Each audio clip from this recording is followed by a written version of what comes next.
I am here with a very special Gerber Daisy. This is called the Sweet Pastry Gerber Daisy. This is part of the Sweet series out of Garvanea, who has created the world's first to ever winter hardy Gerber Daisies.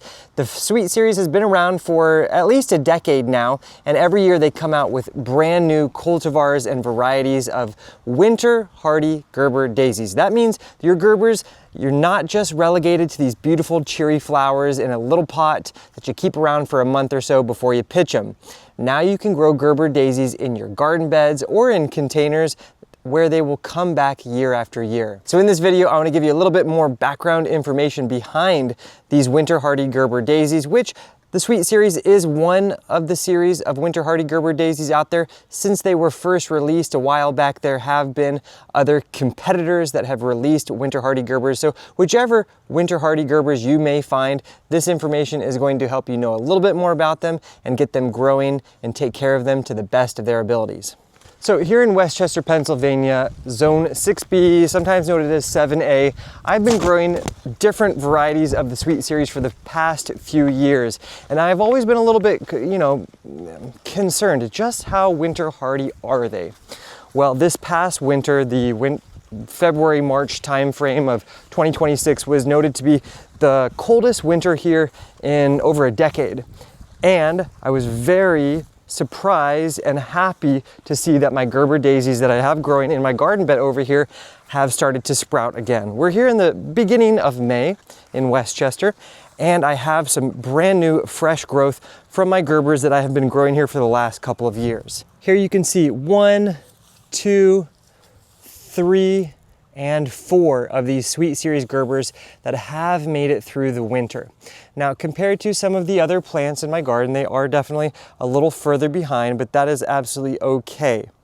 Now, in terms of where to situate these plants in the garden, this is about 2 in the afternoon, and this garden bed gets a couple of hours midday every single day. It's about a half a day of sun for sure. So I find that in my zone, a half a day of sun is absolutely perfect. And I do have some more on my deck, which get even more sunlight. So they can definitely handle from a half day to a full day. If you live where it's warmer, I would really err on the side of a little bit more shade, less of that really hot, intense sun. So despite the fact that they are winter hardy, they do not lose any of their flowering potential. These guys are truly flower factories.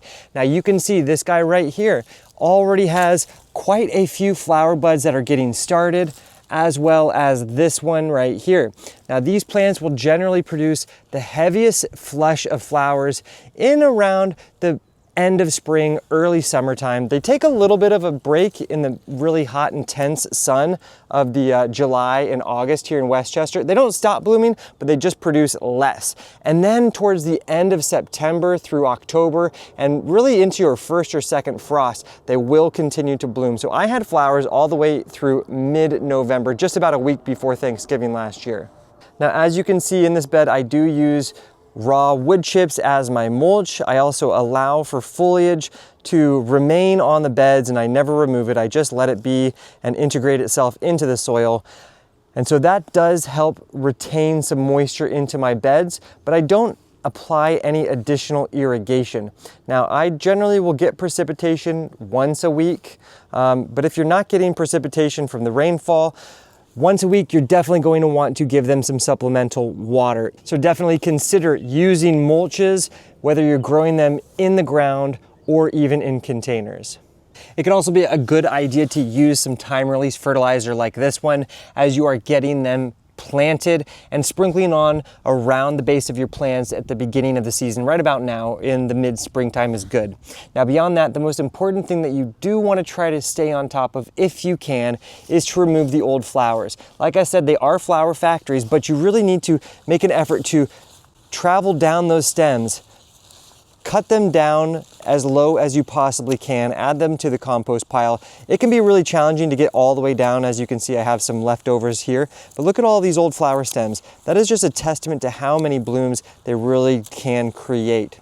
Now, the better that you are able to remove those old flowers, the more they will continue to bloom. And so that also means don't be afraid to cut some for your vases and bring inside, because they will just keep on producing more. You see I have cutting this one off, and I have some more flower buds going right there, even more down there.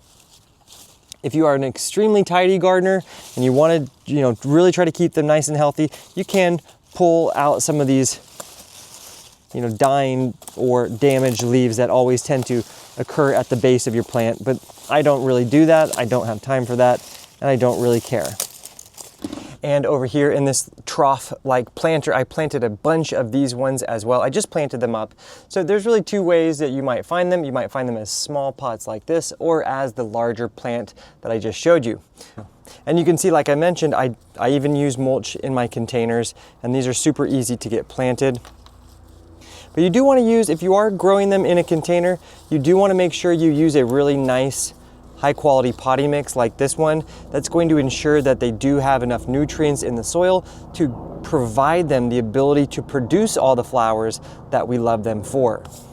And then getting these planted is pretty standard. Beautiful roots. And I just rough them up just a little bit. And I always like to water my plants in before I get them planted. You can see it's nice and moist. That just helps them to assimilate a little bit better.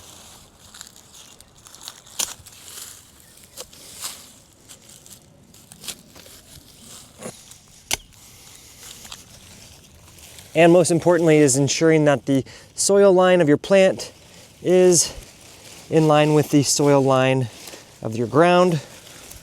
I should have worn gloves. Oh well.